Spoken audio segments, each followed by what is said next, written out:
নমস্কাৰ, মই বিদ্যুৎ দেউৰী। মই আপোনালোকক মোৰ অন্য এটা ক্লাছলৈ সকলোকে স্বাগতম জনাইছোঁ।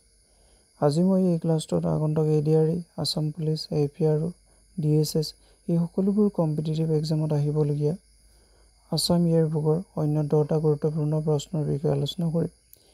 যদি আপোনালোকে মোৰ ভিডিঅ' চাই ভাল পায়, মোৰ ভিডিঅ'বোৰ লাইক কৰিব, কমেণ্ট কৰিব, শ্বেয়াৰ কৰিব, লগতে চেনেলটো ছাবস্ক্ৰাইব কৰিব আৰু কাষতে থকা বেল আইকনটো প্ৰেছ কৰিবলৈ নাপাহৰিব। আহক আজিৰ ভিডিঅ'টো ষ্টাৰ্ট কৰোঁ। আজিৰ প্ৰথমটো প্ৰশ্ন হৈছে, who was the last king of Kachari kingdom? Kachari ৰাজ্যৰ শেষ ৰজা কোন আছিল? অপশ্যন এত দিয়া আছে কৃষ্ণচন্দ্ৰ নাৰায়ণ, অপশ্যন বিত দিয়া আছে গোপীচন্দ্ৰ নাৰায়ণ, অপশ্যন চিত দিয়া আছে চুৰদৰ্প নাৰায়ণ আৰু অপশ্যন ডিত দিয়া আছে গোবিন্দচন্দ্ৰ নাৰায়ণ। ইয়াৰ শুদ্ধ উত্তৰটো হৈছে option D Gobindachandra Narayan. Now question number 2. The Ahom name of Swargadeo Siva Singha was?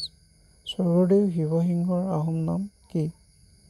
Option এত দিয়া আছে শ্বহীদ পাংপা, অপশ্যন বিত দিয়া আছে চুনেনপা, অপশ্যন চিত দিয়া আছে চুক্ৰুংপা আৰু অপশ্যন ডিত দিয়া আছে চুটানপা। ইয়াৰ শুদ্ধ উত্তৰটো হৈছে অপশ্যন ডি চুটানপা। Now question number 3. Sivadol was built by কাৰ দ্বাৰা শিৱদৌল নিৰ্মাণ কৰোৱা হৈছিল?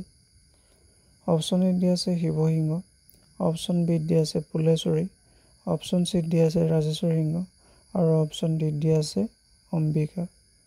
ইয়াৰ শুদ্ধ উত্তৰটো হৈছে ৰাণী অম্বিকাৰ দ্বাৰা শিৱদৌল নিৰ্মাণ কৰা হৈছিল আৰু ই অসমৰ সৰ্বোচ্চ মন্দিৰ আৰু ইয়াৰ উচ্চতা 180 ফুট।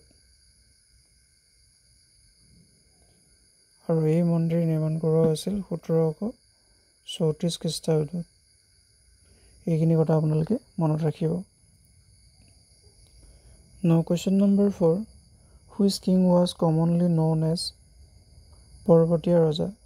কোনজন ৰজাক সাধাৰণতে পৰ্বতীয়া ৰজা বুলি জনা গৈছিল? অপশ্যন এত দিয়া আছে সুদৈপা, অপশ্যন বিত দিয়া আছে চুলিকপা, অপশ্যন চিত দিয়া আছে চুহুংমুহুং আৰু অপশ্যন ডিত দিয়া আছে গদাধৰ সিংহ। ইয়াৰ শুদ্ধ উত্তৰটো হৈছে অপশ্যন এ সুদৈপা। Now question number 5.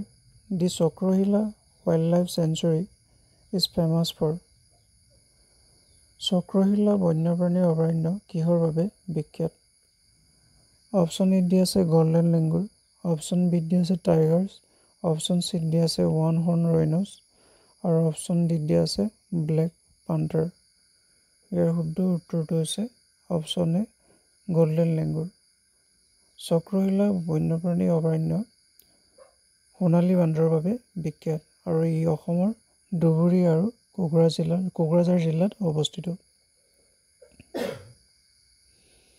Now question number 6. How many tiger reserves are there in Assam? অসমত ব্যাঘ্ৰ সংৰক্ষণ অঞ্চল কেইটা আছে?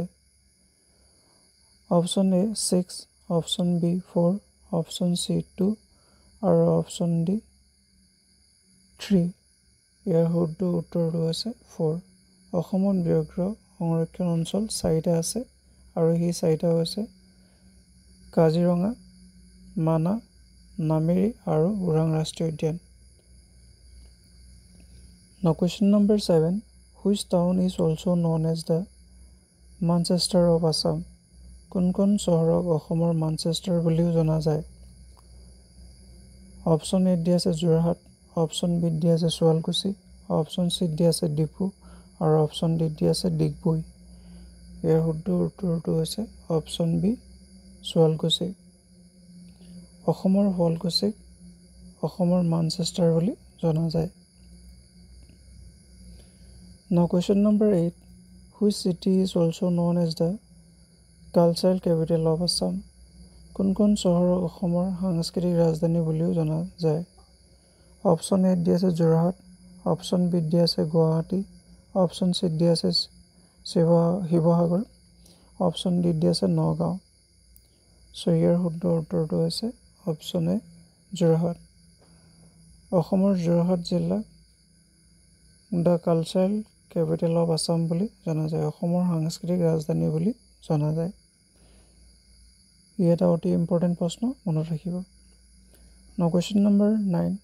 The Assamese person who is awarded the Dada Saheb Phalke Award.